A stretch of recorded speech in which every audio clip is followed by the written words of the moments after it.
When it goes from Proverbs chapter 7, we read the whole chapter, and we're just looking at how to avoid the adulterous woman.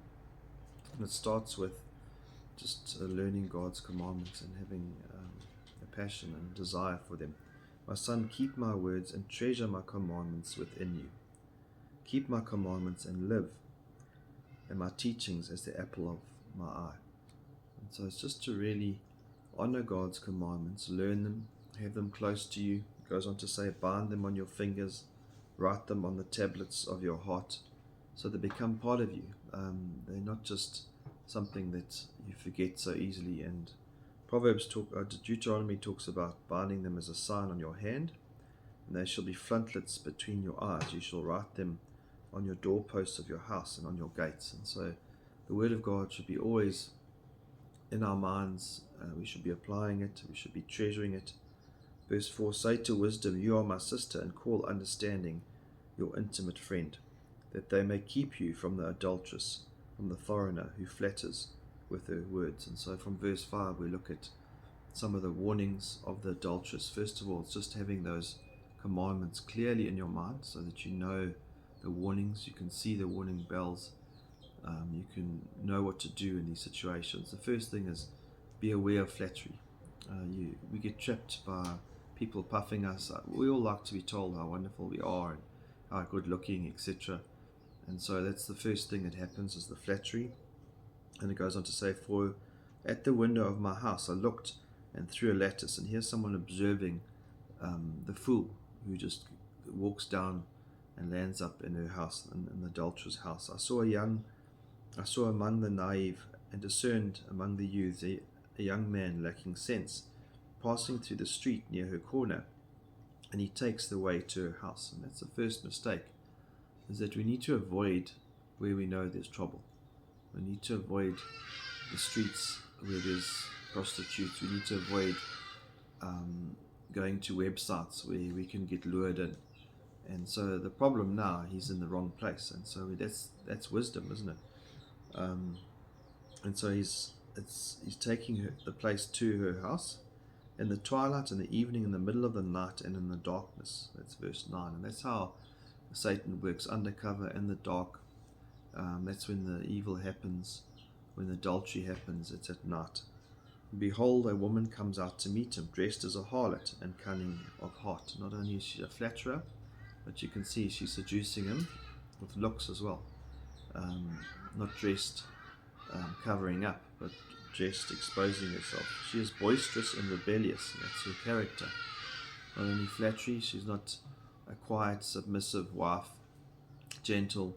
She's boisterous, rebellious, kind of, someone that is the life of the party type of thing. Her feet do not remain at home, because a wife's feet should be at home. Her home is her place where she raises her children, cares for the family.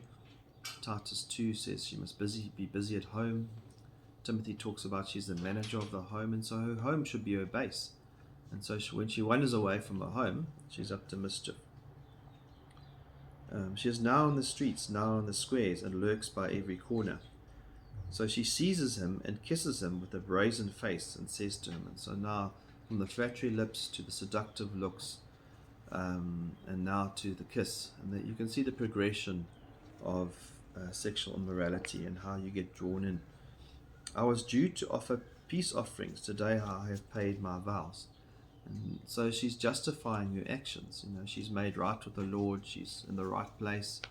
And so adultery isn't just you think that you're doing the wrong thing. You actually get coerced into thinking that this could be the right thing for you. And so it says she's made these offerings. She's spread. Therefore I've come out to meet you. In verse 15, I seek your presence earnestly, and I've found you. You like this treasured jewel that she's found, and she's flattering you, buttering you up. Verse 16, I've spread my couch with coverings, with colored linens of Egypt. Everything looks right. You think that it's going to be a dark, dingy, dirty place, but everything is glamorous and looks perfect. Come, let us drink our fill of love until morning. Let us delight ourselves with caresses, she says in verse 18. For my husband is not at home. He has gone on a long journey. He has taken a bag of money with him, and at full moon he will come home. So don't worry about my husband. He's busy. He's got money. He's spending his own money. Let us make love until evening. And there's no need to worry about him. With her many persuasions, she entices him in. With her flattering lips, she seduces him. So all these different things add up to catching the prey. And then suddenly it says, he follows her as an ox to the slaughter, or as one in the fetters to the discipline of a fool. And so when we first of all, we want to be in the situation. And when we in these situations, we must flee. Or sexual immorality, you've got to flee. It says in 1 Corinthians 6:18, flee from sexual immorality. Every other sin a person commits is outside the body, but the sexual immoral person sins against his own body. And therefore, you've got to take it seriously and you run. Potiphar tried to seduce Joseph. Joseph lost his coat when he ran away from Potiphar. You don't negotiate, you don't listen to the adulterous woman, you run away from that situation. But unfortunately, he gets trapped. Verse 23, until an arrow pierces through his liver as a bird hastens to the snare. So he does not know that it will cost him his life. He's going down to his death by this mistake. Now therefore, my sons, listen to me and pay attention to the words of my mouth. Do not let your heart turn aside to her ways. Do not stray into her paths. For many are the victims she has cast down, and numerous are all her slain. This is a lot of people land up in adultery. It's a common thing, and so we've got to realize it's not just an occasional thing. And so we too can fall into this trap. And the result is, her way is the way of Sheol. It's the way of death.